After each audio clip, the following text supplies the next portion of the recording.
Hello, hello, hello, hello. Magandang hapon mga kapanalig. Kakatapos ko lang kumain. So, marami tayong sasagutin ngayon sa live patungkol sa mga videos na nire-react ng mga sulpot na wala namang kredibilidad para mag-react. Diba? Maganda to real talkan. O, taray, diba? Magre-real talk tayo ngayon. So, unahin natin tong first live videos ko, no? Meron silang sinasabi na walang kaayusan sa Catholic Church kasi daw sa kalat. Taray, di ba? Walang kaayusan sa simbahang Katolika, sa laula ang mga Katolikong Pilipino nag-iwan ng isang damukal na kalat sa kapistahan ng Nazareno. Teka lang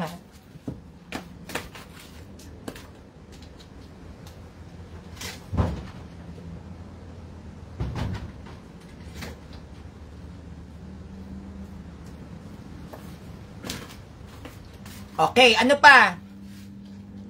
Ang mga Katoliko daw, after kapistahan, nagiinuman, or sa araw daw ng kapistahan, pinalalabas nila sa mismong Quiapo, nagiinuman, hinahayaan lang daw ng kapulisan. Ano pa yung reklamo? Araw ng Nazareno, may nagbo-boxing. Naglapag ako ng videos dyan. Ano pa?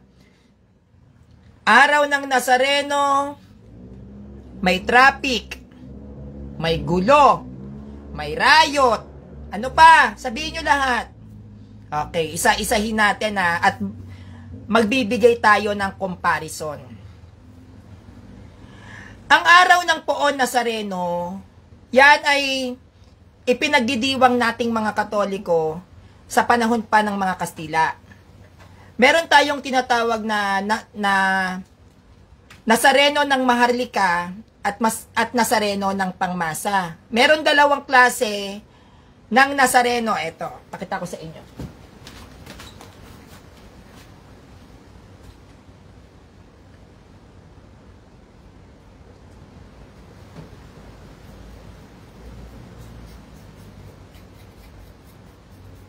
Medyo matagal na to, no?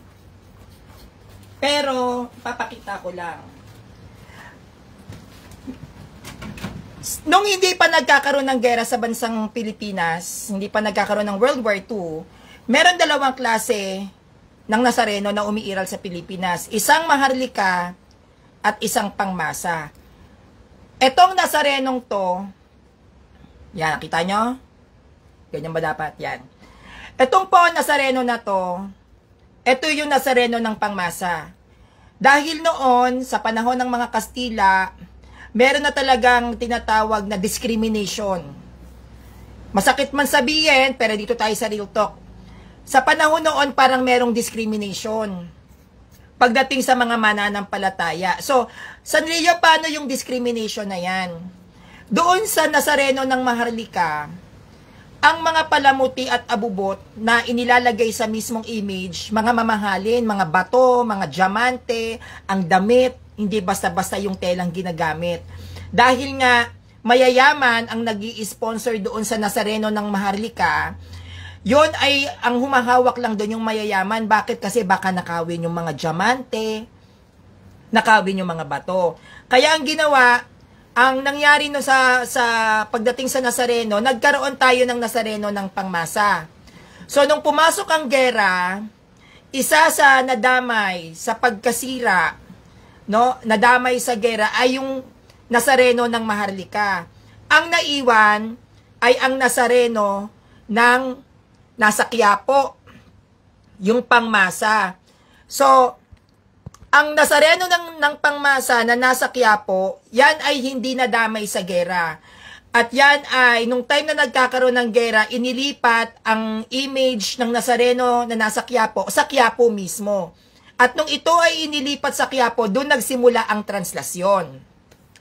During that time, nung nagkakaroon tayo ng translasyon, hindi pa ganon kahinog ang protestante. Tayo ay nagsasagawa ng taunang pagdaraos ng pagdiriwang pagdating sa ating Poon Nazareno. Ngayon, ang inirereklamo ng mga protestanteng ito, kada tuwing darating ang kapistahan, makalat, may riot, may nag-iinuman. Ano pa? Ano pa yung nilareklamo nila? Sa laula ang Pilipino, and so on and so forth. Sa panahon ng lumang tipan, at kahit sa bagong tipan, saan kayo nakakita ng kapistahang malinis? Sige. Meron ba? Kapag sinabing kapistahan, ang isang bayan ay nagsasagawa ng pagsasaya. Maging sa panahon ng mga kasalan, mapaluma o bagong tipan, kahit ang kasalan sa kana, makalat yon. Bakit? Bakit makalat? Dahil nagdadaos ka ng isang okasyon. Kapag ikaw ba nagdadaos ka ng isang okasyon, iisipin mo pa ba yung kung saan ko ito dapat itapon? Kung saan to nararapat ilagay? Hindi na. Bakit? Kasi nasa ano ka, pagdiriwang ka. Ang naiisip lang ng mga tao ay magsaya. Kaya nagkalat talaga yung mga kalat doon. At pangalawa, Katoliko lang ba sa tuwing pista ng Nazareno ang nagkokos ng kalat doon? Wala bang mga protestanteng negosyante doon? Ang lahat ba na nagpupunta sa Nazareno ay pure Catholic? Paano nagkakaroon ng video coverage ang mga protestante? Paano kung may nagpunta ro na aglipayan? Paano kung may nagpunta ro na born again? Negosyante. 'Di ba? Pangatlo, taunan ng ginagawa ang kapistahan ng Poon Nazareno. Taunan na rin na isinisigaw ng gobyerno yung pagdating sa kalat ng Nazareno after ng kapistahan. The question is, pagdating sa kalinisan, sa iisang lugar, sino ba dapat ang nag-aasikaso niyan? Ang simbahan o gobyerno? Alam nyo na darating ang kapistahan ng Nazareno, tama? Alam ninyo na magkakaroon tayo ng isa sa malalaking tradisyon ng ating simbahan, na which is itong Nazarenong to. The question is, bakit hindi po nagiging handa ang ating gobyerno sa ganitong gawain? Hindi ba kapag darating ang Poon Nazareno, dapat, magkakaroon ng kapistahan, yung mga rito, street sweeper, mag-ready kayo. Hindi ba? Yung mga rito, yung mga street sweeper, sa bawat kanto ng lugar, maglagay kayo ng basurahan. Sino dapat ang maglalagay ng basurahan? Sino dapat? Ang simbahan ba? Saan ba dumadaan ang mga tao kapag nagkakaroon ng prosesyon? Hindi ba sa pampublikong lugar? Sino ang dapat nag-iingat at nag-aalaga ng kalinisan sa pampublikong lugar? Hindi ba dapat ang gobyerno? Alam nila at taunang ginagawa ang selebrasyon ng Nazareno. Kaya kung may kalat dyan, sino dapat ang maglinis? Ang mga street sweeper. Sino dapat ang nagbibigay ng disiplina sa mga tao para maging malinis ang kalsada? Hindi ba't mga street sweeper?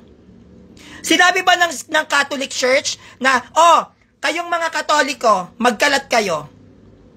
Meron bang tinuro ang simbahang Katolika para isisi nyo sa simbahan mismo ang kalat na naidudulot ng isang prosesyon?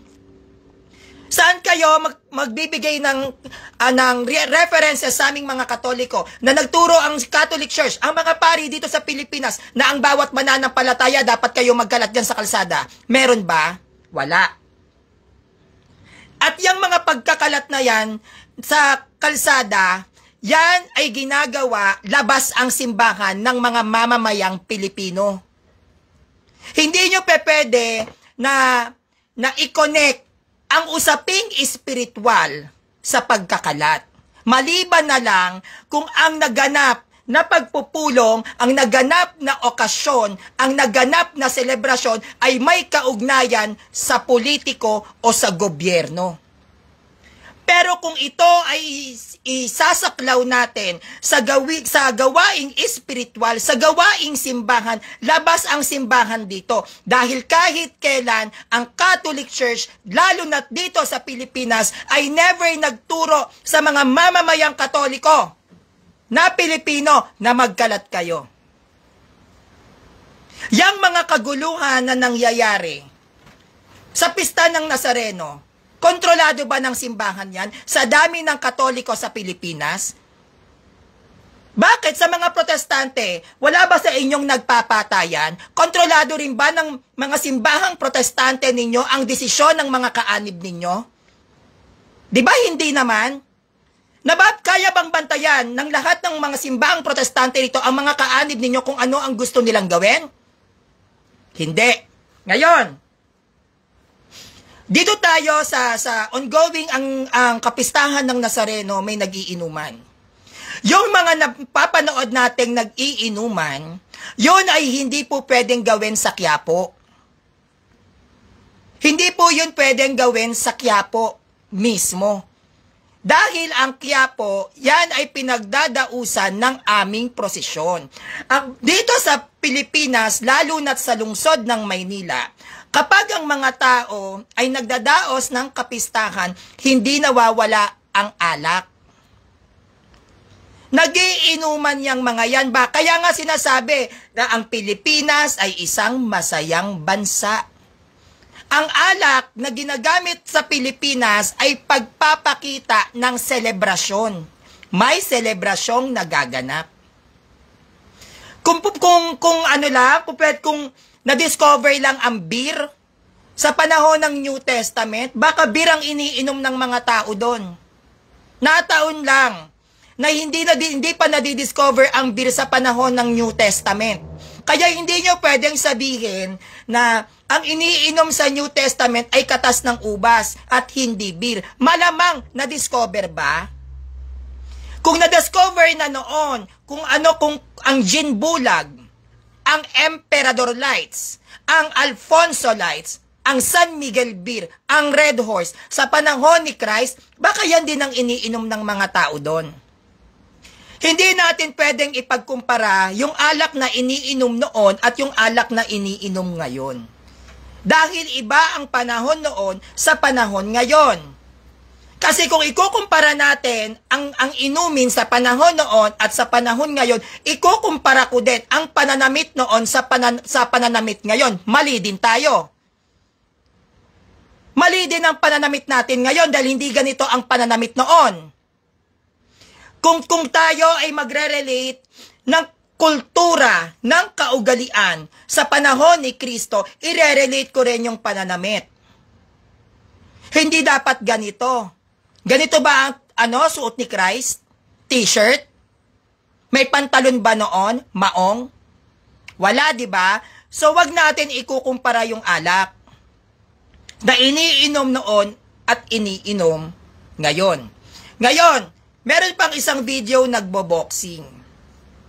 Tuwang-tuwa na ba yung mga iglot, no?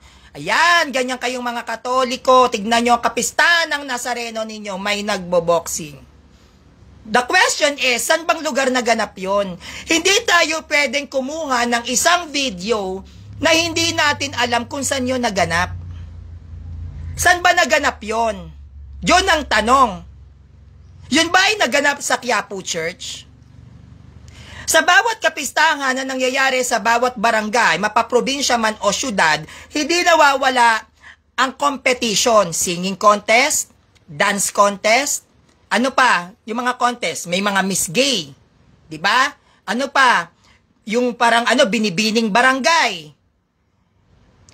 Boxing. Iba-iba ang palaro kada barangay. At yon ay desisyon hindi ng simbahan kundi ng gobyerno.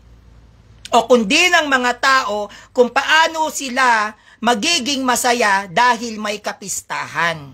Yung boxing na yon na nilalabas ng mga sulpot na ito dahil may kapistahan at hindi po yon sa Quiapo Church. At kung nakikita ninyo yung video na yon na nakapalibot yung mga tao, ibig sabihin pinag-usapan nila yon na ganito yung gawin nating palaro. At yan ay kadalasang hilig ng mga kalalakihan, ang palaro ng pagdating sa palakasan, katulad ng ng agawan buko. 'Di ba? Paunahan umakyat sa puno ng nyog. Hulihan ng baboy. At isa dyan sa paborito ng mga kalalakihan, boxing. Isa yan sa tradisyonal na palaro ng mga nagdadaos ng kapistahan sa simbahang Katolika. Kaya yung sinasabi nila, ang daming basura sa kalye, etong mga Pilipino sa Pilipinas, ang bababoy ninyo. Sino ba dapat ang magpapalaganap ng kalinisan sa kalsada? Ang simbahan, pinagsasabihan ang mga Katoliko. Pero kung walang nagtitinda din sa paligid ng kapistahan, may kalat ba? Ang mga nagtitinda ba pag dumadaos ang kapistahan ng Nazareno, Katoliko lang? Maraming mga protestanteng negosyante na nagpupunta rin ng Nazareno na hindi na tinitignan kung anumang kapistahan yan, basta ang malaga sa kanila kumita sa hirap ng buhay ngayon. Kung may kalat man sa kalsada, nagkalat ang mga basura, sino dapat ang naglilinis nun? Ang gobyerno, bakit? Para saan pa yung binabayad na tax ng mga tao? Para saan pa yung buwis na ibinibigay ng mga tao? Anak ng putya naman, nagbabayad na nga ng buwis ang mga tao kahit nga ninanakaw nyo na eh. Kami pa yung paglilinisin. Sino ngayon ang di wag na lang kami magbayad ng tax. Yung sinasahod ng mga street sweepers, saan nyo ba kinukuha? Sa tax ng taong bayan. Hindi nyo pwedeng i-relate ang problema sa kalsada na which is saklaw sa gobyerno sa loob mismo ng simbahan. Ang saklaw ng aming simbahan, immorality, heretical teachings. Yan ang saklaw ng aming simbahan. Pero pag ikaw ay lumabas na sa simbahan at ang usapin dito ay kalsada na, gobyerno na yan. Huwag nyo sa amin yan ipakargo, nagbabayad kami ng tax. Ang pinakamaraming kaanib sa Pilipinas ay Katoliko. Ang pinakamalaking nagbabayad ng tax sa Pilipinas ay Katoliko. Kaya kung magkalat man ng mga Katoliko sa labas dahil may dalang mga pagkain, may bitbit na mga anak, nandoon yung mga kinainan ng kanilang mga anak, kargo na ng gobyerno yon. Bakit? Dahil lahat naman na nagpunta halo sa Nazareno nagbabayad ng tax. Kaya problema nyo yan. Kung bakit maraming kalat sa labas. But the point is, naging makalat dahil may selebrasyon. Bakit pag bagong taon? Hindi ba makalat pag bagong taon? So dahil okasyon lang ng Katoliko, dahil may Poon Nazareno lang, ang sisi sa kalat ay Katoliko. Dahil sa Poon Nazareno, hindi nyo ba tinanong sa mga nakaraang nagdaang taon, ang naging kalat tuwing dumadaos ang bagong taon, lahat yon Katoliko lang? Sa Divisoria, yung hindi pa yan naaayos, malinis ba Divisoria? Hindi nyo sinilip yun kung gaano kadumi? So dahil madumi Divisoria, Katoliko na naman ang may kasalanan? Ang Baklaran noon, nung hindi pa yan naayos, marumi rin naman na Baklaran na, ang Ilog Pasig, ang Manila Bay. So dahil marurumi ang mga lugar na yan, ang may kasalanan is Katolikong simbahan. Kung Katolikong simbahan ang may kasalanan kung bakit dumudumi ang isang komunidad, para saan yung pagbabayad ng tax ng mga Katolikong mamamayan na may trabaho? Diba? At least tayo, kung nagkakaroon man ng kapistahan, ng tradisyon ng ating simbahan, at nagkakaroon man ng kalat na which is hindi talaga yan maiiwasan taon-taon, wala tayong sinasagasa ang gobyerno. At patuloy pa rin ang pagsasalita ng kaparian dito sa Pilipinas na magkaroon ng disiplina ang mamamayang Katoliko dito sa Pilipinas. Dahil alam naman din naming mga Katoliko na maraming Katolikong irresponsable pagdating sa kalsada. Bakit lahat ba ng INC responsable kayo? Yan sa amin yan, sa pagiging sa pagdadaos ng kapistahan ng Nazareno. Dito tayo sa sumisilip, sa iglot. Kaming mga Katoliko, kung nagkakaroon man ng kalat, Yan ay dahil sa aming tradisyon na hindi saklaw ang gobyerno. Kung nagkakaroon man ng pagdudumi o pagkakalat sa kalsada, bunga ng maraming umaanib o bunga ng maraming dumadalo na Katoliko sa isang kapistahan, yun ay para sa aming simbahan. Pakikiisa kasi may selebrasyon. Hindi saklaw gobyerno rito. Kayong mga INC, nagkaroon kayo ng event sa grandstand. Nagkalat kayo ng mga isang toneladang tae doon. Wag nyo sabihin hindi. Toneladang tae, spiritual ba yung event na yon? Kahit kailan ang gawain ng protestante ay hindi magiging spiritual, lalo na't kung ang simbahan ninyo ay ini-involve nyo sa politika. Mali yun. Iba ang simbahan, iba ang government. Kapag ang simbahan mo ay literaling nakialam sa pamamaraan ng isang gobyerno, hindi ka na simbahan. Gobyerno ka na rin. Dahil ang pwedeng makialam sa gobyerno ay kapwa-gobyerno. Ang pwedeng makialam sa simbahan ay kapwa-simbahan. Ang pwedeng magdikta sa isang senador ay kapwa-senador at pangulo at vice-presidente. Ang pwedeng dumikta sa mga kaparian, obispo, kardinal ay yung kapwa-kardinal, obispo, pare at santo papa ng simbahang Katolika. Kung ano ang ginagalawan ng isang simbahan, yun lamang ang may karapatan din na magsalita sa loob ng simbahan. Hindi pa pwedeng mag-utos o magdikta ang pope, ang pare, ang kardinal sa isang pangulo. Hindi pa pwedeng sabihin ng santo papa na ikaw BBM, makipagbati ka kay Sara, pwede niya bang gawin yon? Hindi.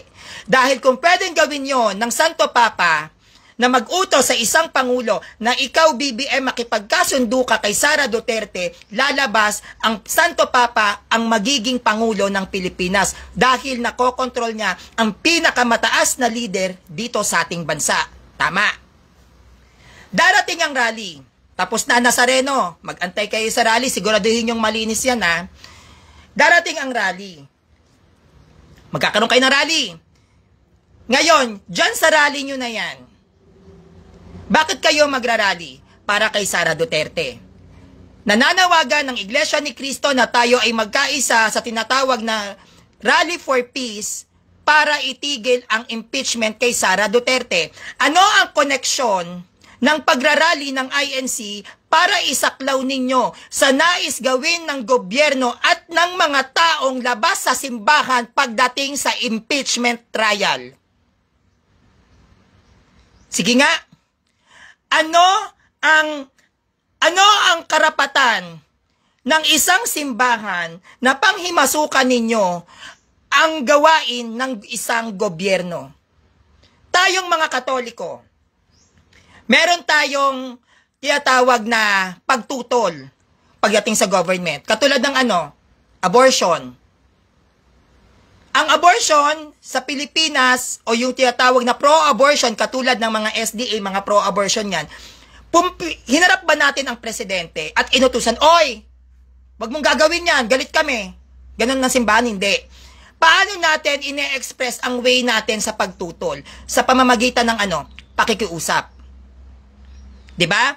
So pag makikiusap tayo sa isang bill na which is against for the law of God and because of the immorality for that law, tayong mga Katoliko ay pupunta sa harapan ng City Hall. Diba? Ganun tayo either sa harap ng City Hall or either sa harap ng Malacanang. Anong gagawin? Magdadasal. Magdadasal lang. At anong sasabihin ng simbahang Katolika? I-promote natin na wag tong matuloy kasi mali sa mata ng Diyos. Tama? I-promote natin na magsama-sama tayong magdasal, tayong mga Katoliko, na wag matuloy ang abortion kasi anti-death penalty si Christ. I-promote natin ang reproduction bill. Bakit? Ayaw ng Diyos ng ganyan, gusto niya magpakarami tayo. Yun ang promoting ng Catholic Church when we are against for the law, for a law. Kapag merong pinoproclaim na law sa Pilipinas, ang ina-against natin, immorality. Ano ang connect ng impeachment trial sa INC para mag-rally kayo? Immorality ba yung impeachment? Pwede kang tumutol sa government, pero hindi ka pwedeng mag-utos. Pwede ka lang tumutol, ibigay mo yung opinion mo. Ano ang connect ng impeachment trial for Rally for Peace? Immorality ba yung impeachment? Ang impeachment ba ay trabaho ng simbahan? Iba ang impeachment sa simbahan. Ang impeachment sa atin ay yung mga kilalang Katoliko, either you are a priest, cardinal, bishops, or even pope.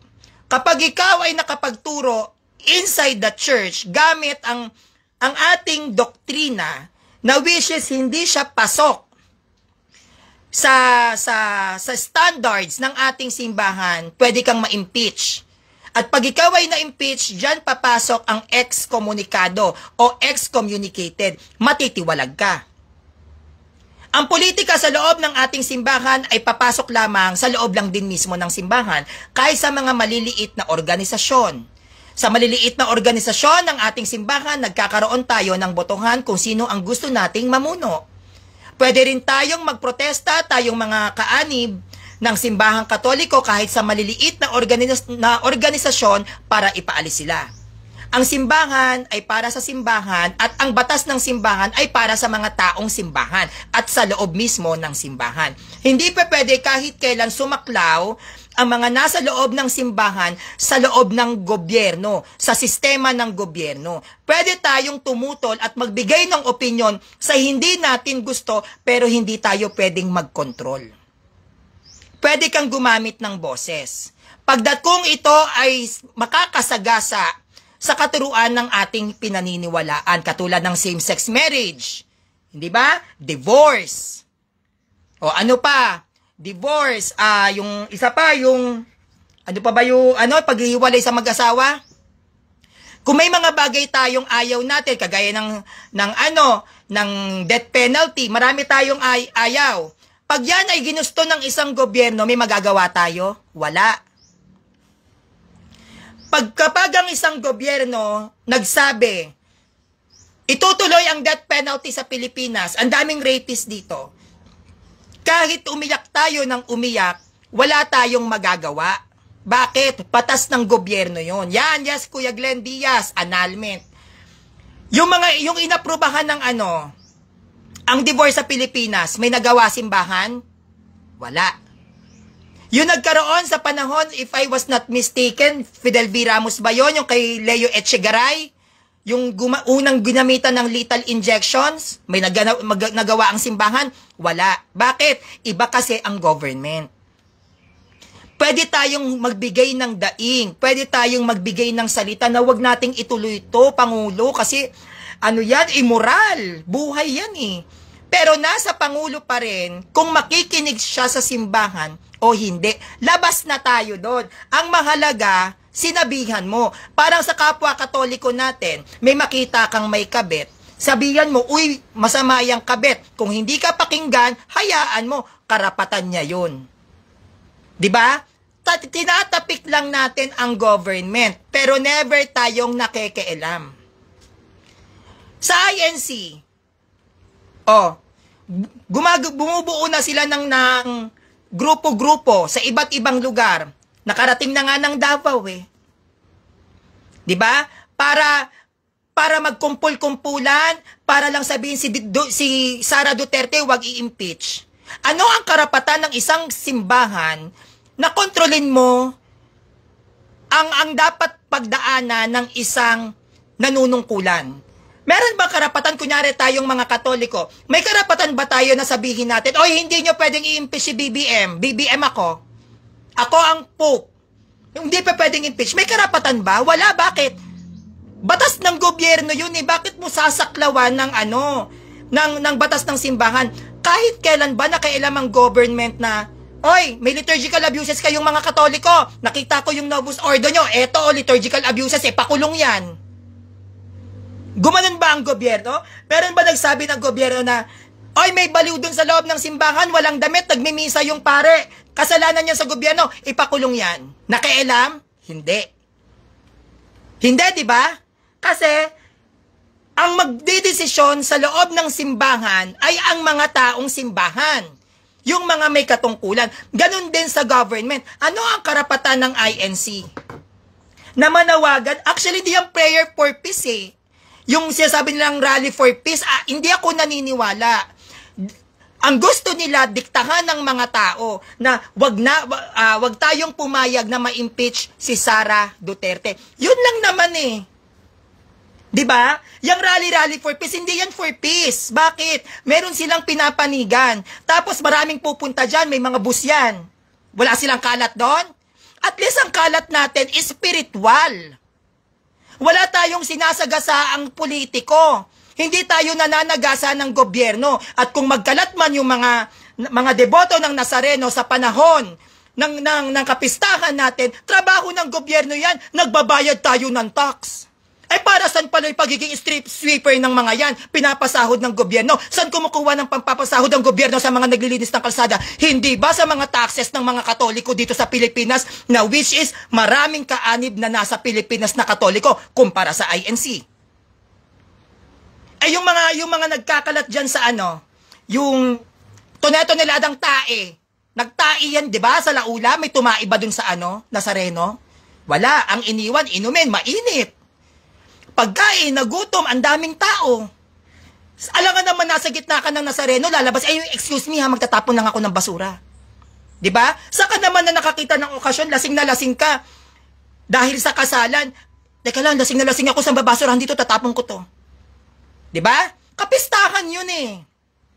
Ang mga tao doon, iba-iba yung ginagawa. May nag-e-enjoy, may nagtitinda, may nagkakantahan. Hindi nila kontrolado din hindi nila kontrolado at hindi rin sila aware na nakakapagkalat na pala sila kasi nga selebrasyon. Kahit ang bagong taon, lahat tayo nagse-celebrate, malinis. Baka yung mga paputok-paputok na pinagpaputok-putokan nyo dyan sa labas, dead man na, pagtapos nun, inuman na. Hindi ba? Kailan tayo naglilinis na lang tayo ng kalat after ng celebration? Lahat ba ng celebration, pag nagsimula hanggang sa matapos, malinis lahat? Hindi ba't lahat naman ng selebrasyon may kalat? At least yung sa atin, spiritual. Ay, siguraduhin nila na wala silang magiging kalat sa rally for peace nila. Actually, hindi yan rally for peace. It is rally for Sara Duterte. Oh, yun lang naman yun eh. Kasi gusto nilang kontrolin yung mga tao na manindigan at manawagan na wag i-impeach si Sara Duterte. I am not into politics. Pero dapat hindi pumapasok ang INC o nakikialam sa ganitong gawain. Tapos papasok sila doon pupunta sila for the rally for peace sa iba't ibang panig ng Pilipinas, magkakalat yon, okay lang. Ayun, deadma lang. Kapag nagkarayot doon sa rally-rally nila dahil merong anti-Sara at may pro-Sara, okay lang. Ang sasabihin nila, intindihin natin. Ang galing-galing nilang mamuna sa mga kapintasan at kahinaan ng mga tradisyon ng simbahang Katoliko, pero pag binalik mo sa kanila yung mga kahinaan at kapintasan nila, galit na galit, gustong manakit. Ayun ba? Ang dapat tularan na isang simbahan? Immoral ba? Kasi kapag ikaw ay nasa simbahan, ang ipinaglalaban ng simbahan dyan, immorality. Kailan naging immorality? Ang impeachment trial. Ang impeachment trial ba ay against ang simbahan dyan? Kasi kung against ang simbahan dyan, bakit na-impeach si Erap Estrada? Bakit na-impeach si Gloria Macapagal Arroyo? Diba? Maraming na-impeach. If the impeachment trial is immoral and every church, they must have a rally against it. Paano naging immoral ang impeachment trial? Nasa spiritual tayo. Ang tinututulan natin dito ay immorality. Immoral ba ang impeachment trial para makialam ang isang simbahan? Kagaya ni Kibuloy, ako ay kumukuha at humihingi ng pagsuporta. Siyempre, pupunta doon yung KOJC. KOJC, alam nyo kung bakit? Pressure. Ang daming Katoliko, Nazareno. Kailangan talunin natin to. Hindi kakayanin ng INC mag-isa talunin ng bilang ng Nazareno Nagtawag, Kibuloy, MCGI. Diba? Bakit? Pressure sila sa bilang ng Nazareno. Ayaw nilang magpatalo. Yun lang naman yun Na hindi pa pwede to. Stand out na naman ng mga Katoliko dyan sa Nazareno na yan. Kailangan tayo ang mag-stand out. Padamihan na lang. Kaya tingnan nyo sa mga nagpo-post. Nagpapakita ng damit. Ito ang susuotin. Payong, tasa, ng mga bus, ng bigas, ng sardinas. Bakit? Sa sobrang pagnanasa nilang higitan ang dami ng poon Nazareno, hindi nyo matatalo kapag kalooban ng Diyos. Hindi nyo kahit kailan matatalo ang bilang ng mga deboto ng Nazareno kasi spiritual yan. Kalooban ng Diyos na mangyari yan. Kahit na anong gawin nyo, hindi kayo pwedeng humigit sa bilang ng mga nagdedeboto sa poon Nazareno dahil ang Pilipinas ay Katolikong bansa at ang Quiapo Church ay Katolikong simbahan at ang bilang ng mga Katoliko sa Pilipinas ay triple sa dami ng mga iglesia ni Cristo ni Felix Manalo. Kung kayo ay gagamit ng politika, kahit gamitin nyo pa ang lahat ng protestante sa Pilipinas, magsanib persa kayo at bumuo kayo ng rally, hindi nyo matatapatan ang bilang ng poon Nazareno kahit ang santo ninyo. Bakit? Dahil ang bansang Pilipinas, hindi lahat ng naninirahan dito ay pro-Sara Duterte. Hindi lahat ng naninirahan sa Pilipinas ay anti-impeachment trial. Laging may pro at may anti ang mga Pilipino dito sa Pilipinas. Kaya hindi lahat ng tao dito ay makukuha ninyo ang simpatya.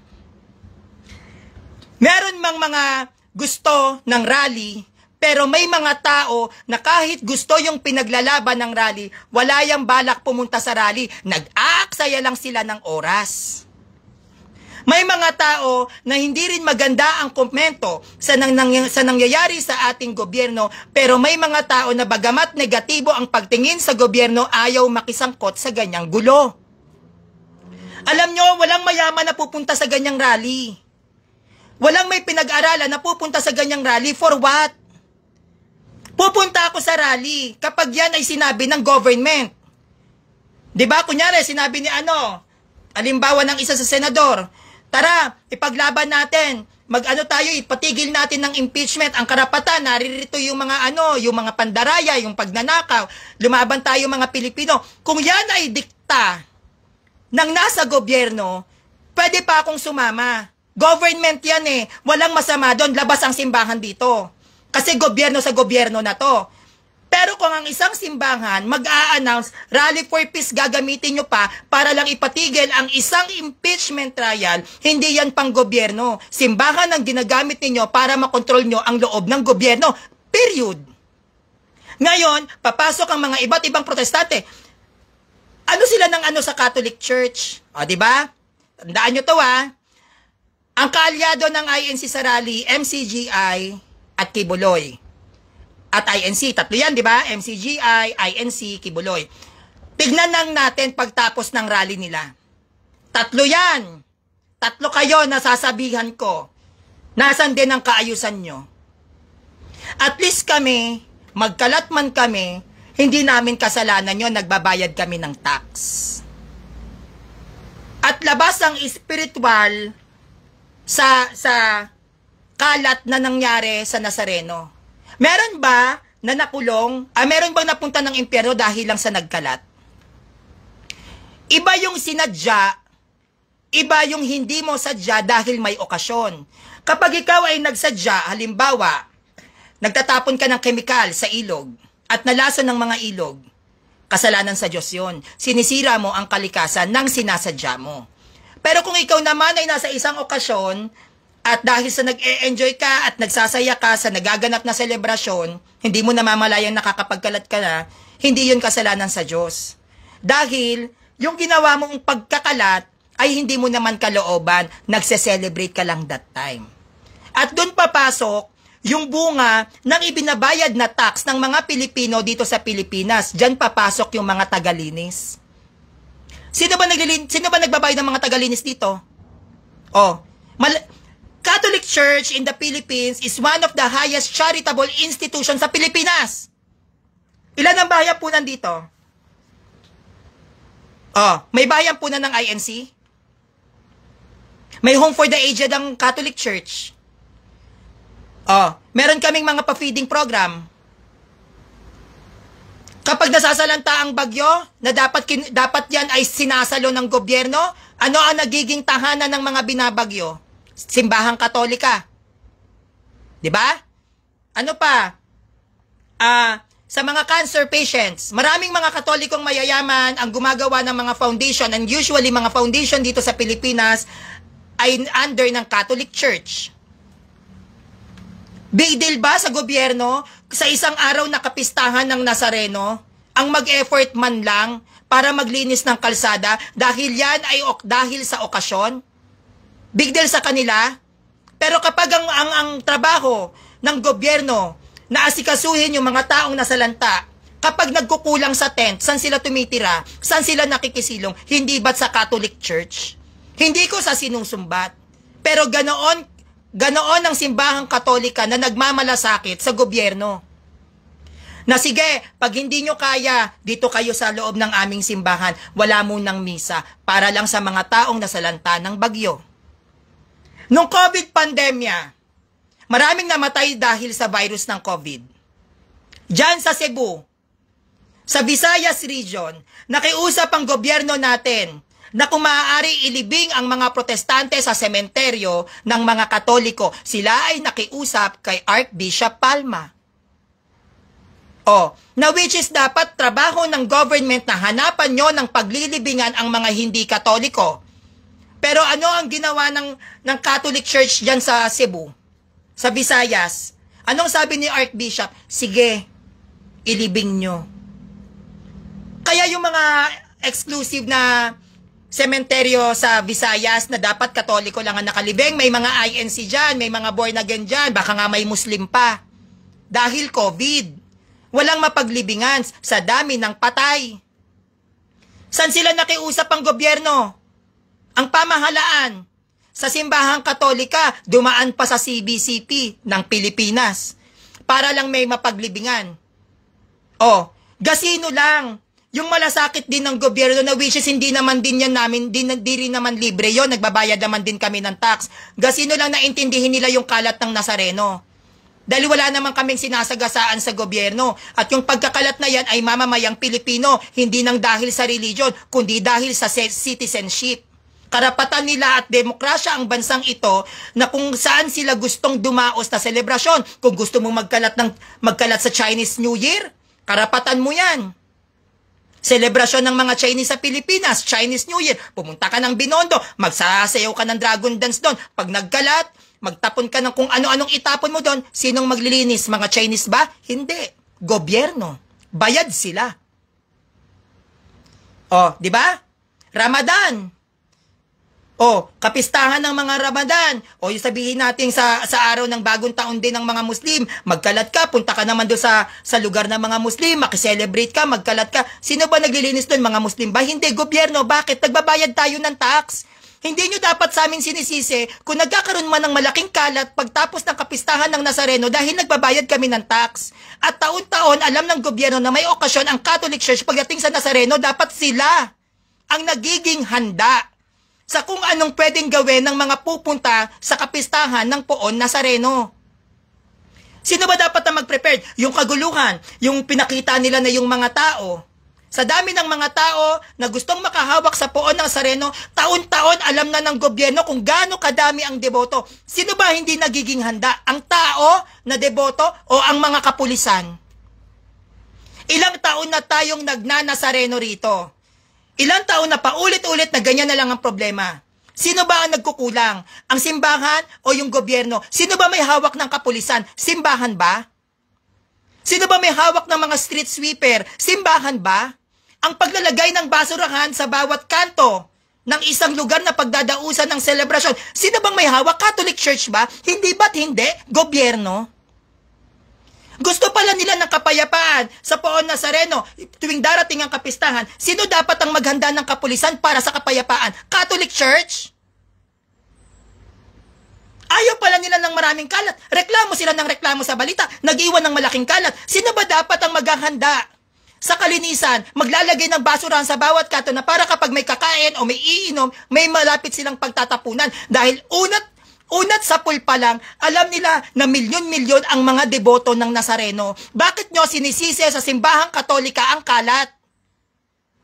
Hindi naman hawak ng simbahan ng mga pulis eh. Pwede pa, INC, may mga general kayo. Pero kahit kailan, hindi hinawakan ng Catholic Church ang basurahan, ang kapulisan. Ang hawak ng Catholic Church, morality, konsensya. Bakit yung trabaho ng isang gobyerno isisisi nyo sa simbahang Katolika? Bakit? Yung pagkakalat ba ng isang nagdedeboto ng Nazareno, isisisi mo sa simbahan? Sinabihan ba siya ng simbahan na, oy, magkalat ka? Yung pakikipag-inuman ba ng isang deboto ng Nazareno na nakikita ninyo, sinabihan ba siya ng simbahan na, oy, uminom ka, masarap yan, ganda po siya tayo? Bakit sinisisi nyo sa simbahan? Ano kinalaman ng simbahan sa desisyon ng isang individual? Karapatan niya yun, nasa democratic country tayo. Anong gusto nyo? Yung pare na nagbimisa sa Quiapo, iisa-isahin yung 8 milyon na umattend ng prosesyon at sabihin, wag magkalat, ibulsa mo. Iisa-isahin ng pare. Pag nasa labas na ng teritoryo ng simbahan ang mga tao, gobyerno na yan. Sila ang magpapatupad ng kapayapaan sa labas na ng simbahan. Kapag may nangyaring kaguluhan sa loob ng simbahan, lalo na't kung ongoing ang misa, kasalanan ng simbahan yan. Dahil nandun sila sa aming teritoryo. Pero kapag ang isang individual ay nasa labas na ng simbahan at dun siya napahamak, labas ang simbahan dyan. Katulad ng riding in tandem. O, galing kang Quiapo Church, nagsimba ka, kasalanan ng simbahan? Na na-riding in tandem ka kasi kakatapos mo lang magsimba sa Quiapo, di ba hindi? O, kahit nga actually sa loob saan ba binaril si Father Richmond Nilo? Sa loob ng simbahan. Sinisiba ng simbahan kung sino yung pumatay? Binigdil ba natin? Na, uy, sa loob ng simbahan, trespassing yun actually. Pumapatay ka sa isang pare na nasa loob ng simbahan na dapat magmimisa.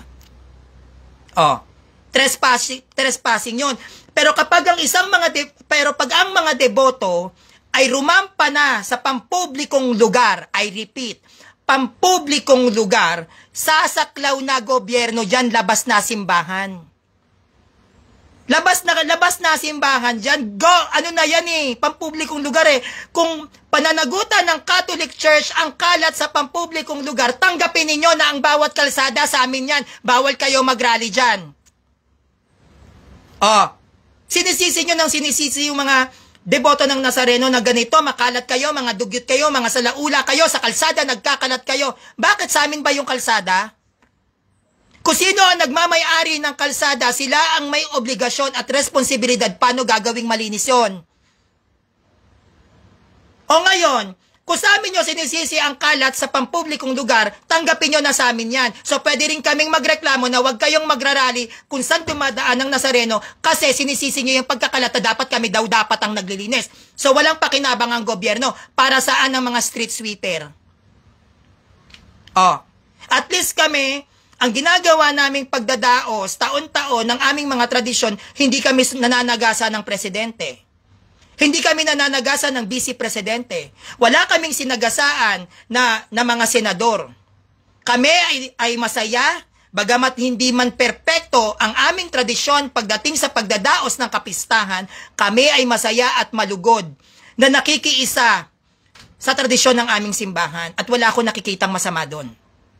Pero kayong mga INC, ang manghimo kayo at tawagin ninyo ang inyong simbahan para kontrahin ang impeachment kay Sara Duterte, yan ang mali.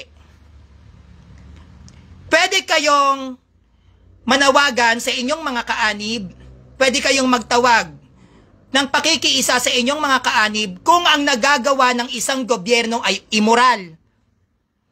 Kagaya ng ng mga sasaklaw o sasalungat sa 10 utos ng Diyos. Yon, pwede tayong magtawag na, uy, prayer rally tayo. Inaano yung abortion sa Quezon City, hindi pwede to, kailangan nating magkaisa. Diyos na ilalaban natin dito. Diba? Ganun yun eh. Diyos ang ilalaban natin dito, si Christ na to, ang Panginoon na to. Kailangan kontrahin natin ang abortion. Pwede kayong magsalita, pwede kayong mag-prayer rally, kasi immoral. Pagpatay. Yon, pwede yon.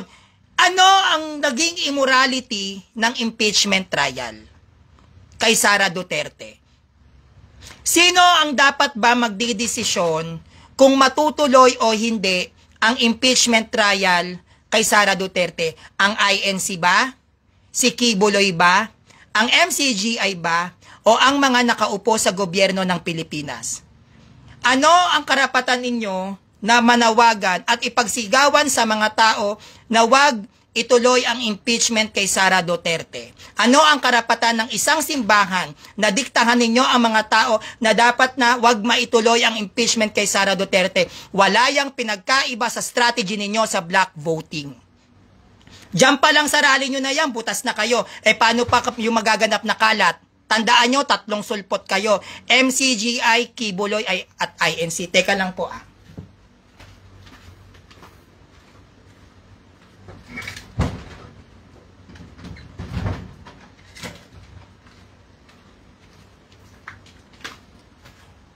Hindi po ba? Ang pupunta ng rally, MCGI, Kibuloy, at INC. Kaya kapag kaming mga Katoliko, may nakita kaming isang damukal na basura dyan sa pagrarally nyo at sinakop nyo pa yung iba't ibang parte ng Pilipinas, 3 kayo ang sisisihin naming mga Katoliko. Makapanisi kayo sa aming simbahan na sa laula yung mga Katoliko kasi ang daming kalat. Siguraduhin ninyong malilinis kayo sa katawan dahil last time I check, nagkaroon kayo ng event, ang mga tae ninyo nagkalat sa grandstand. Yon ang salaula. Tae ng tao. 1.3 tons. 1.3 tonelada ng tae ang nagkalat sa grandstand matapos maganap ang anibersaryo ng INC. Kaya siguraduhin ninyo sa kakalait ninyo, kakapintas ninyo sa naganap na kapistahan ng Nazareno, sa naging gulo ng ibang mga deboto sa Nazareno, hindi yan sa pagmamalinis. Siguraduhin yung wala ring magaganap na gulo sa inyo. Tandaan nyo, ang rally ninyo, ang ipinopromote nyo dyan, politika. Kaya wag kayong mag-expect na yung isinusulong ninyo sa pagpapatigil sa impeachment kay Sara Duterte, lahat ng Pilipino ay papabor sa inyo. Naiintindihan ko ang ibang Pilipino dito pagdating sa politika na magulo ang politika ng ating bansa. Pero hindi ko kayo pwedeng intindihin na sasali kayo sa rally ng INC, labas ang simbahan sa politika. Nandun ako, ang hirap ng buhay. Nandun ako, batay sa inyong mga opinyon, pagdating sa mga nakawan na nagaganap. Vice Presidente at Presidente, meron tayong mga reaksyon, negatibo man o positibo. Nandun ako. Walang mali doon, walang masama doon. Karapatan natin yan dahil nagbabayad tayo ng buwis. Karapatan natin yan dahil nasa democratic country tayo. Yes, gawin natin yan ang gawin. But, kung ikaw ay isang Katoliko at sasali ka sa rally sa ilalim ng INC, mali yan. Walang sinabi ang Diyos na ang isang simbahan ay may karapatan na magdesisyon sa pamamalakad ng isang gobyerno. Dahil kung may karapatan na ang isang simbahan ay magdesisyon pagdating sa gobyerno, nilabanan na sana ni Kristo si Poncio Pilato.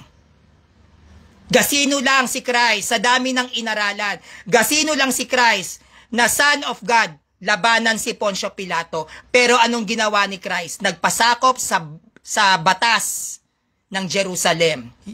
Kailangan mong ipako sa krus. Kahit pinulitika siya ng mga Pariseyo, ng mga Saduseyo, ng mga Eskriba, politika yung nangyari doon. Na dapat ipako yan si Kristo. Blasphemous! Araw ng Sabat, nagtuturo. Pero anong ginawa ni Christ? nagpasakop sa batas. Kahit na pwedeng i-reveal ni Christ, I am the Son of God, I am your God. Pero sa banal na kasulatan, hindi niya sinabi, I am God. Why? Dahil nagpasakop siya sa batas ng Ama. Inintay niya ang kanyang oras bago niya i-reveal na ako ang inyong Panginoong Diyos. Pero nung kasama niya ba yung mga apostles, literal niya bang sinabi, Pedro, Diyos mo ko ha? Pero ang nakakaramdam ng divinity ni Christ as God is the apostles. Pero ganun pa man, kahit na malakas ang politika, sa panahon ng mga Pariseo at Eskriba, si Kristo ay tahimik na nagpasakop sa batas ng gobyerno kahit hindi ito patas. Napagpapakita na hiwalay ang simbahan at gobyerno. Gasino lang si Christ, si Poncio Pilato, hari. Gasino lang sabihin ni Christ, bakit niya si Barabas yung aanuhin ninyo? Ang dami kong naitulong sa inyo. Nagpagaling ako ng mga may sakit. Bumuhay ako ng mga patay. Pinakain ko kayo sa pamamagitan ng mga himala. Tapos kakampihan nyo tong mamamatay na Barabas na to? Diba? Pwede siyang magreklamo. Pero anong ginawa ni Christ sa panahon ng yon? Sa harapan ng hari, which is gobyerno, nagpasakop. Dahil hindi pwede kahit kailan kontrole ng simbahan ang politika. Ang hawak ng simbahan ay ang espiritual na pamumuhay ng bawat mamamayan. Ang hawak ng gobyerno ay yung pag-unlad na pamumuhay, materially man. Materially, emotionally, kung ano man yan sa isang lipunan. Ang saklaw ng gobyerno, pag-unlad ng bansa, tirahan ng mga tao. Diba? Yung mga nasalanta ng bagyo, yung mga kalat, yung mga baha. Obligasyon ng isang gobyerno na ayusin yung mga yan. Ang obligasyon ng simbahan is mag-promote ng kapayapaan. I-promote ang wag magpatayan, magmahalan lahat. I-promote ang wag magpa-abort because ang Diyos ayaw ng mamamatay tao. Yun naman yung sa atin, conscience. Kaya hindi tayo pwedeng manghimasok sa desisyon o sa nais mangyari ng mga nakaupo sa Senado kung gusto man nilang ma-impeach si Sara Duterte kasi desisyon ng gobyerno yan. Labas na tayo doon. Pwede tayong makirali. Pwede tayong makisangkot sa isang welga kung yan ay pamumunuan ng namumuno o nakaupo sa pwesto na nasa gobyerno. Halimbawa, si BBM o lahat ng mga pro-BBM dito, mag-aano tayo ng welga. Sino ang gustong ma-impeach si Sara Duterte? Magkita-kita tayo sa EDSA. Yun, pwede yun. Hindi kayo didiktahan ng simbahan. Bakit? Usaping politika yun. Pero kung ikaw mismo na nasa simbahan ka at gagawa ka ng isang rally, gagamitin mo pa for peace. Diba? Para lang itigil ang impeachment, mali yun. Impeachment, that is the part of the law of the government. Bahagi ng batas ng gobyerno ang impeachment. At ang impeachment ay ginagawa at inihahatol sa isang tao na may kaduda-duda pagdating sa paghawak ng pinansyal o pagdating sa hawak na pera sa ating gobyerno. Oh, yun. Anong connect ng immorality doon? I-questioning ka, tatanungin ka, asan yung ganito? Saan napunta yung ganyan? Immoral ba yun? Kaya hindi ko maintindihan what is the point ng rally ng INC na yan. Ano yung point? Ititigil yung impeachment? Bakit anong masama sa impeachment? Nakakasagasa ba yung impeachment sa loob ng simbahan? Ano ang mas pwedeng masagasaan ng impeachment sa loob ng simbahan? Nakasagasa ba siya ng pare, ng ministro, ng pastor ang impeachment? At saka bakit for peace? May nagrarayutan ba dahil sa impeachment? Meron bang nagsaksakan dyan sa labas, riot to riot dahil sa impeachment? Wala. Sino nagpapasimula? Sila. Tapos makikita natin, nagbebenta ng payong, nagbebenta ng tasa, nagbebenta ng damit. Ginawa nyo pang bentahan yung rally na yan. O, kumita pa kayo. O, diba? Kung yan ay straight rally, bakit inahaluan nyo ng negosyo? O, diba? At mismong simbahan nyo yan. Oh, yung sa Poon Nazareno, ang Quiapo Church, nung nagagawa yung aming translasyon, kung nagtitinda man ng damit o ng secret images, ang mga tao noon, doon sa aming tradisyon, para sa simbahan naman yon. Wala kaming ginamit na politika. Yung pagbebenta at pagtitinda ng mga Katolikong Pilipino, para yun sa simbahan, pwedeng maaaring makatulong sa pagpapaayos ng simbahan o maaaring makatulong sa pamilya, pangkabuhayan. Eh yung mag-rally kayo para may ipaglaban na isang politika o politiko, may paglalaban kayong nakaupo sa pwesto, tapos bigla kayong magbebenta. So ginagamit nyo yung gobyerno para magbenta kayo. Yun ang mali. Gamit-gamit ang simbahan, magsasagawa kayo ng rally para magtinda ng damit, tasa, payong. Oh. Tapos, anong mangyayari? Siyempre, hindi lang naman INC attend dyan. May mga Katoliko, may mga Protestant. Actually, mga born again nga, di ba? Nagsusunudan na rin. Sunod-sunod yan. Kaya ang mangyayari dyan, pahirap ng pahirap. Ang magiging buhay natin, yan, pinasimulan na nila ng mga iglot. Sinundan pa ng kawatan na si Kibuloy, na nakakulong. Sinundan pa ng MCGI. Akala ko ba iglesia ng Diyos yan? Bakit sumasangkot sa politika? O, tapos yan, 3 na protestante. So, sinong susunod? Born again. O, sinong susunod dyan? Baka pati SDA, makialam na. Baptist, sa dami ng protestante rito. O, ano mangyayari ngayon? Di gulo-gulo na. Imbes na makapag-concentrate ang gobyerno sa kung paano aayusin ang ekonomiya, magkakalat pa yung mga tao sa EDSA kakawelga at mapofocus ang gobyerno sa gulo na gagawin ng mga Pilipino sa Pilipinas. Na which is dapat labas naman talaga ang mga simbahan nila sa pamahalaan. Kaya sila, yung mga INC, kung kinu-question ang pagkakalat ng mga Katoliko, yun ay dahil meron tayong sariling selebrasyon. Kahit ang Chinese New Year, ang New Year nating mga Katoliko, ang bagong taon din ng mga Muslim, kung meron man sila, nagkakalat din sila. Dahil may selebrasyon. At yan ay hindi sadyang pagkakalat. Sadyang nagse-celebrate at nagsasaya ang mga tao sa hindi nila namamalayan, no? Na pagkakataon nakakapagkalat na sila. Kasi kapag nagse-celebrate ka nga naman talaga, makalat. 'Di ba? Lahat naman ng celebration makalat pag birthday ko makalat din. San sila nagtatapon? Oh. Totoo naman 'yon, celebration eh. May araw ng pagdadaos ng celebration, may araw ng paglilinis. Kumbaga, may oras ng pagkakalat, may oras ng paglilinis, pero ang point doon, naglinis. Nalinis. Luminis. Yun yung point doon, naging malinis. At ang point pa doon, ang pagdadaos natin ng kapistahan ng Nazareno ay wala tayong sinasagasaan na nasa gobyerno. At kahit magkakalat man tayo o nagkaroon man ng malaking pagkakalat sa araw ng kapistahan, wala pa rin tayong sinasagasaan, nagbabayad tayo ng tax, trabaho nila yan. Pero tong mga malalakas manita na to, including the INC, nagdaos kayo ng rally, ginamit nyo ang mga simbahan nyong protestante para humakot ng tao, ipagtanggol ang mga nakaupo sa pwesto na which is hindi yan katuruan ng simbahan para gawin nyong negosyo ang rally, magkagulo at make sure wala rin kayong kalat. At least sa amin, selebrasyon. Hindi kami nakikialam sa kung ano man ang desisyon ng nasa gobyerno dahil iba ang spiritual sa governance. At least ang simbahang Katolika hindi impokrito.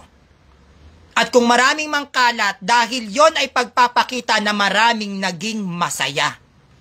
Mas masaya, mas makalat. At nagiging makalat din ang araw ng Poon Nazareno. Saan ka naman nakakita? 8 milyon walang kalat.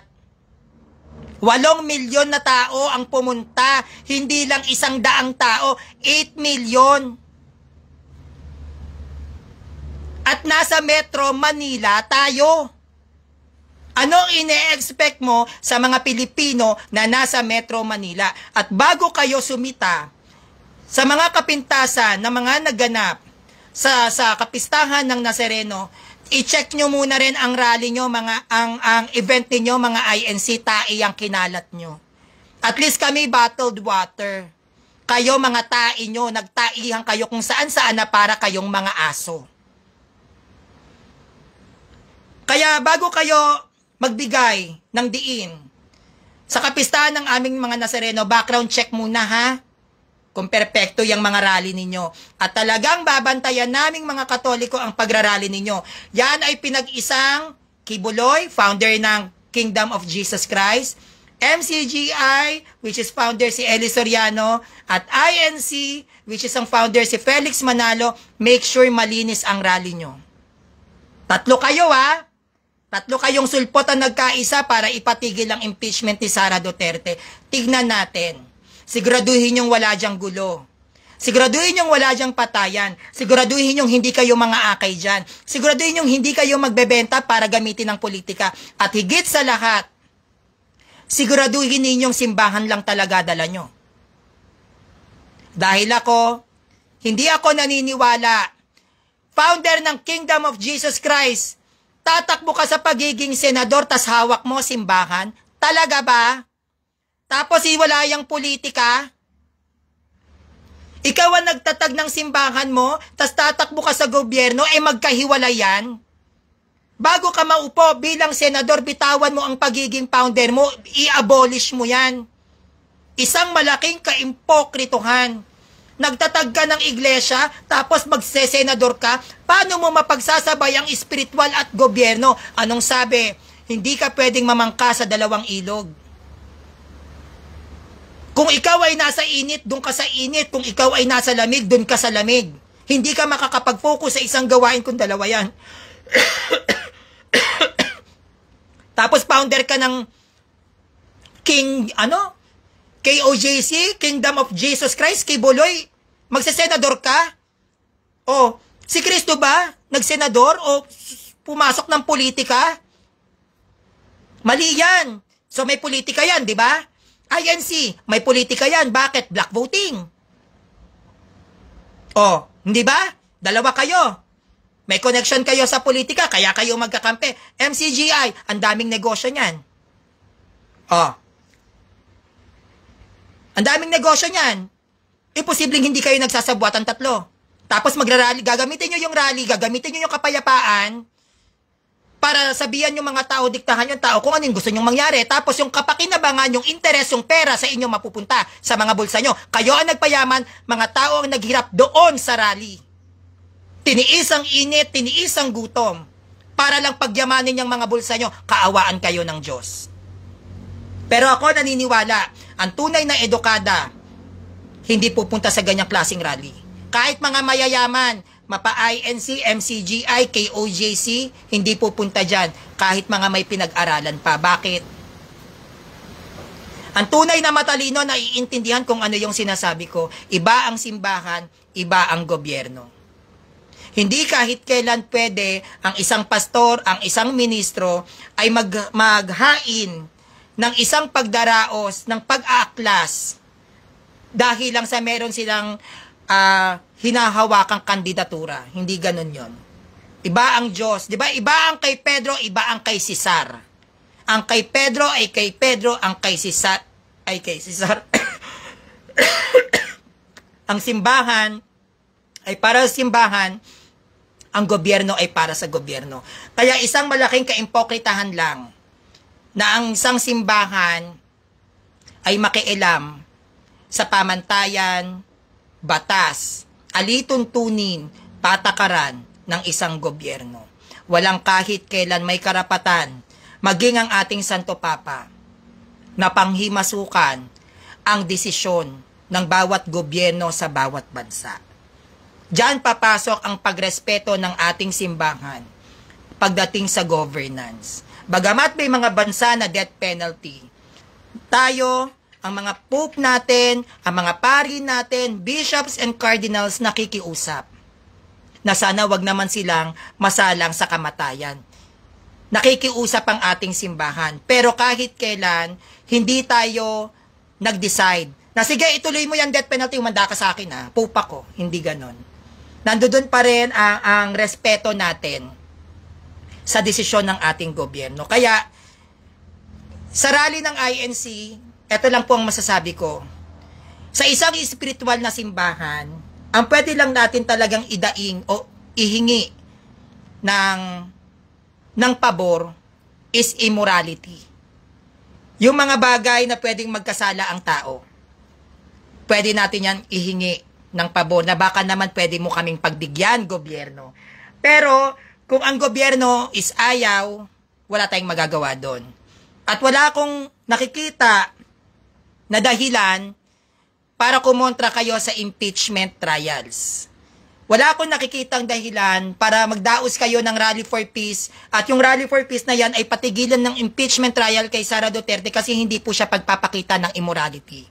Ang mga tanging may boses dyan na magsalita ay yung mga taong labas na sa simbahan. Katulad ng mga senador, mga aktivista.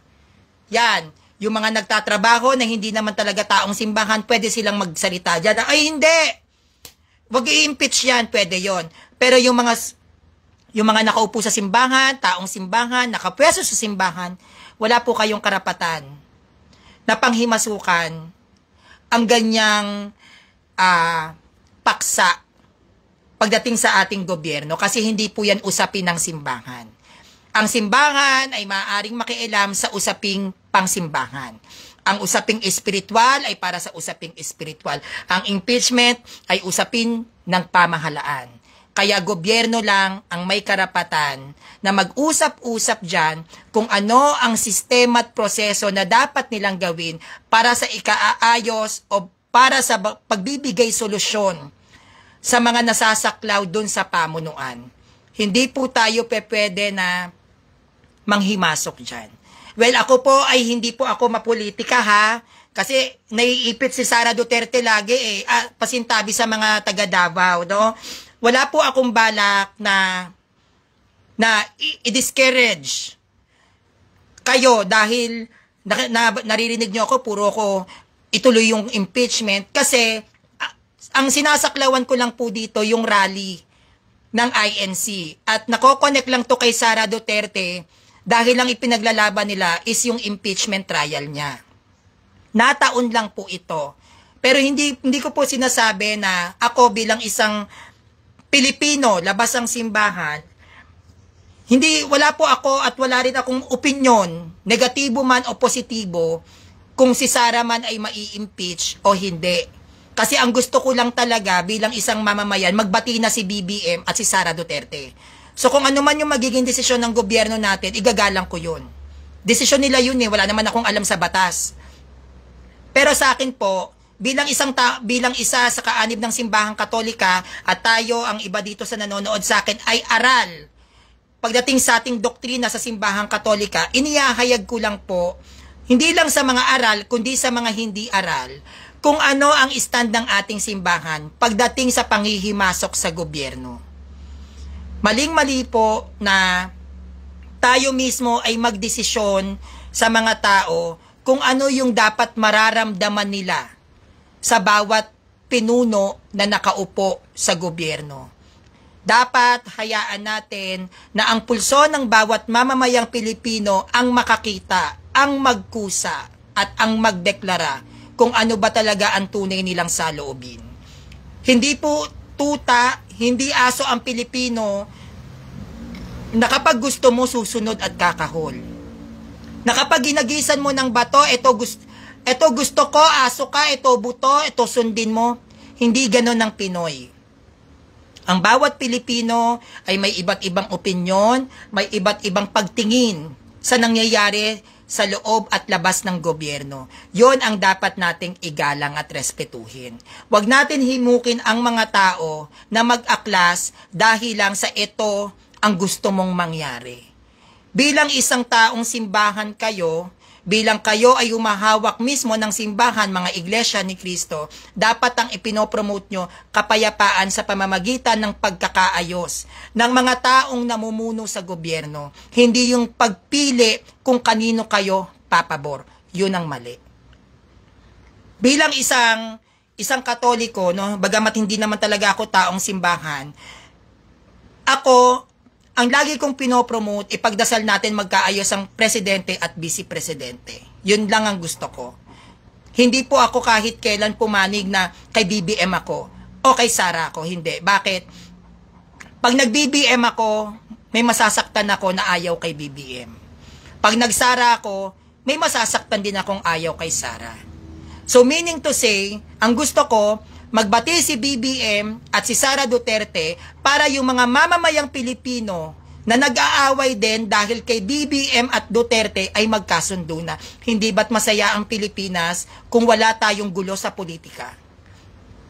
Pero yung mag-rally ka, dahil lang sa may papanigan ka, at naghakot ka pa ng mga founder na involved sa politika, katulad ni Kibuloy, tatakbong senador, di ba?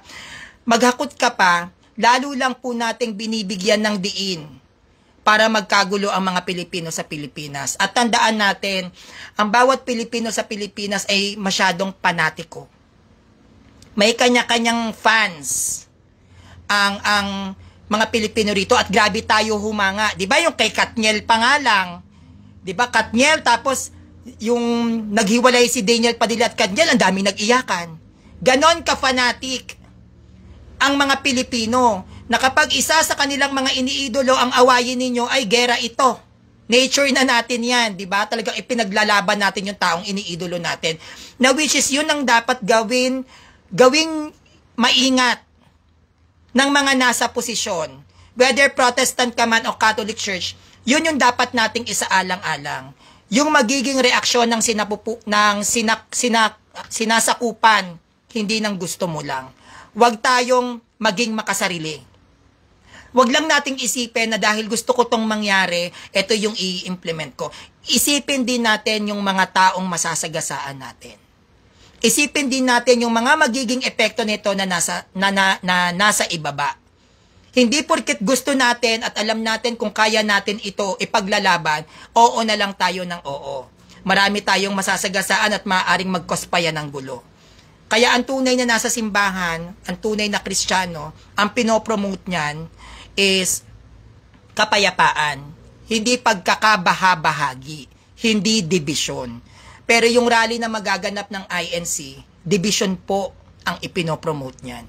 Na dapat tayong lahat ay ipatigil yung impeachment kay Sara Duterte na which is hindi nila isinaalang-alang na may mga tao na gusto siyang ma-impeach. Ang mangyayari dyan, lalong magkakagulo. Tandaan po natin, iba na po ang panahon noon sa panahon ngayon. Mas mainit ang kompetisyon sa social media. Kaya sa mga nanonood sa akin sa live ko, no, at alam ko naman talagang sa Facebook po talaga, marami nang nag-alisan. Nagpunta na ng iba't ibang platform, TikTok, YouTube, no? Maswerte ka na lang kapag ang post mo nag 100 plus na react. Totoo po yan. Maswerte ka kung ang post mo, ang videos mo, pinanood ng 100 views. Maswerte ka na dahil ang dami na pong umalis dito sa Facebook, no? Pero sa lahat po ng nanonood ngayon sa live ko na ipagdasal po natin, no, na sana maging maayos ang ating gobyerno at kung hindi naman po talaga natin kontrolado na yung rally ng INC, kasi may mga bagay na hindi naman talaga natin kontrolado, ipagdasal na lang din po natin yung rally ng INC na maging maayos at walang masaktan. Kasi hindi lang naman po INC yung dadalo doon. Baka may mga dumalo na ibang Katoliko. Kasi yung tito ko na dapat magpapare, na which is mag-asawa, makikiisa po siya dun sa rally. Hindi dahil sa INC, kundi sila, pro-Duterte sila. So, ang sabi ko naman dun sa tsuhin ko na dapat pari na, magaling din siya, graduate siya ng theology, na hindi naman ako tutol sa karapatang pantao mo. Pero sana, hindi po kayo makiki-involve sa kung anong plataforma na gagawin ng INC. Kung pro-Duterte kayo, dun lang tayo mag-focus kay Duterte. Pero wag po tayong makiki-involve sa kung anong nais ng Iglesia ni Cristo. Iba na po yun, spiritual na yun. So, ganun din sa lahat ng mga Katoliko na pupunta doon, halimbawa at makikiisa, di natin mapipigilan yan, hindi naman lahat kayang ma-reach ko. Hindi naman lahat naririnig yung sinasabi ko, no? Sa lahat ng mga Katoliko dito na makikiisa sa rally, sana rally lang.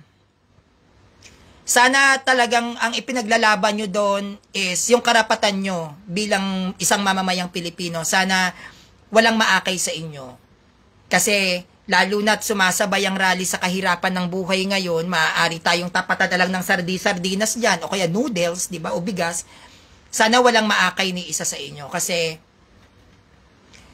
mas mahalaga ang spiritual natin kesa sa pakikibaka nyo dyan sa gobyerno na yan. Siguro mas mainam na mas mag-concentrate tayo sa kabanalan kesa makisali tayo sa mga ganyang klaseng gawain na gulo lang ang maidudulot. Pero ganun pa man, bilang Katoliko, tinuturuan tayo ng ating simbahan, ipagdasal pa rin natin sila na sana maging mapayapa yung event ng INC, no? Bagamat marami silang ipinupukol at ibinabato sa atin. Kahit naman anong kapintasan ang gawin nila o pamimintas sa nagaganap ng mga kapistahan ng ating simbahan, kahit na ano pa yung sabihin nila sa atin, ito lang po yung sasabihin ko sa inyo, no? Never po nila na magigiba ang Catholic Church. Ang Catholic Church, tatag ni Christ, founded by Christ, at Diyos ang nagtatag. Kaya kahit anong paninira, panlalait, o pagbibigay ng masasakit na salita sa mga nagdilingkod sa simbahang Katoliko man o sa simbahan mismo natin, hindi po yan magbibigay ng malaking epekto sa atin. Tayo ay tatag ng Diyos, tatag ni Kristo, at tayo ay unang-unang ipinagtatanggol ang number 1 defender ng Catholic Church, si Saint Michael, the Archangel. At sana po, nag-enjoy po kayo sa live natin ngayon, patungkol po sa issue, no, ng mga iglot sa nainiwang kalat ng Nazareno. So, nagbigay lang po ako sa inyo ng idea para mabigyan din ninyo sila ng depensa na wala silang karapatan questionin kung ano man yung kapintasan na nagagawa sa kapistahan ng ating simbahan dahil ultimo sa mga okasyon din nila mas malala pa yung kapintasan na pwede nating ibato. So yun lang po, magandang hapon sa inyo. Ako po si Sanrio and don't forget to subscribe on my YouTube channel, Sanrio TV. Magandang hapon po.